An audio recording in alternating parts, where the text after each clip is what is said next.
Dadka Soomaaliyeed waa kuwo aan dabci ahaan u dhalan joogis, istaag deganaansho iyo nagaadid meel qura. Waxa ay mar ahaayeen ilaa haddana yihiin xoolo dhaqato.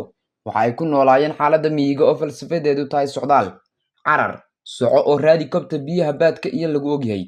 Waxa ay samaysteen magaalooyin, oo ay mar kale ku qasbanaadeen fikradoodii socdaalka iyo dhaqanka magaalada inay iswaafajiyaan. Kuma aysan nagaan magaalooyinka, ee markiiba sanooyin badan kadib waxa ay dhaxleen dar burburay. Rajo beelay oo ay ka joogaan qus iyo amakaag. Ma aysan iimaysan dalkooga oo fursadda ma aysan dhaabin. Waxaase ay u hooladeen inay isku tuuraan badda, doonyaha isku qallibaan una cararaan carri ayna garanaynin iyo caalam kale. Laakiin su'aasha malaayiinka dollar ku kacaysa ayaa ah, maxaa Soomaalida ka dhigay ummad sumad u yahay socodku oo aanan sugnaani karin? Marka aad eegto baaxadda dhulka Soomaaliyeed, geeska gees waxa aad dhaamaysanaysaa in Soomaalidu tahay ummad gurguuraysa. Gurguurkeedii hore xilliga ilaalinta geelina ku foganeyd isballaarinta dhuleed. Waxa aanad u hoolanaysaa in gurguurkaasi ay Soomaalidu ka dhaxleen faa'iido dhuleed iyaga oo ka agbadsaday baaxadda dhuleed qoomiyadihii kale ee wadaagta ahaayeen.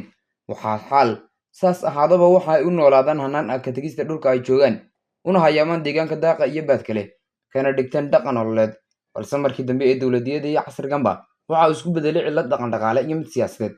Dhaqankii saas ahaa ee markii uu soo dhexgalay dowladnimada, dowladdii Soomaaliyeedna ay noqotay mid tabar daran oo isku haleyn karin mas'uuliyaddeeda dowladeed.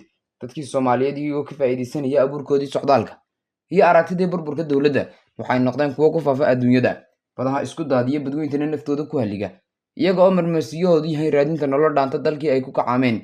Inkastoo ay aragtidani tahay mid waxa la iskaga tirin karo, haddana waxa ugu weyn ee socdaalkaas u sababa ayaa ah firdarrada Soomaalinimada ee ku dhasnayd warwareegga iyo socdaalka, maadaama oo la arkay dad Soomaaliyeed oo qurbaha aaday balse socdaalka sii waday, iskagana gooshay waddamo iyo qaranno kala duwan.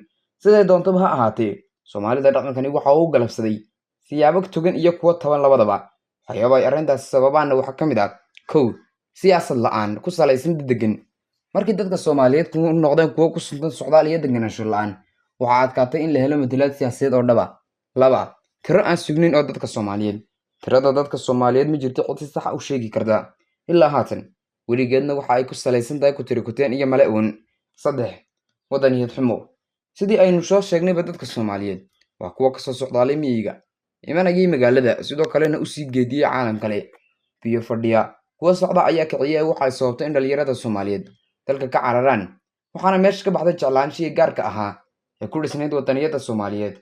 Inkastaba ha ahaatee, socdaalkani sidoo kale si togan ayuu u saameeyey dadka Soomaaliyeed, inkastoo uu dabcigani sababay riiqo aan laga bogsani karin. Ugu dambayn, waxa aynu soo gaadhnay guntii iyo gabagabadii muuqaalkeena. Maxay kula tahay adiga? Haddii aad ka sheeshay muuqaalka like saar, siina sheer garee. Haddii aanad weli nagu soo biirinna, nagu soo biir oo ka mid noqo bahweynta nagu taxan.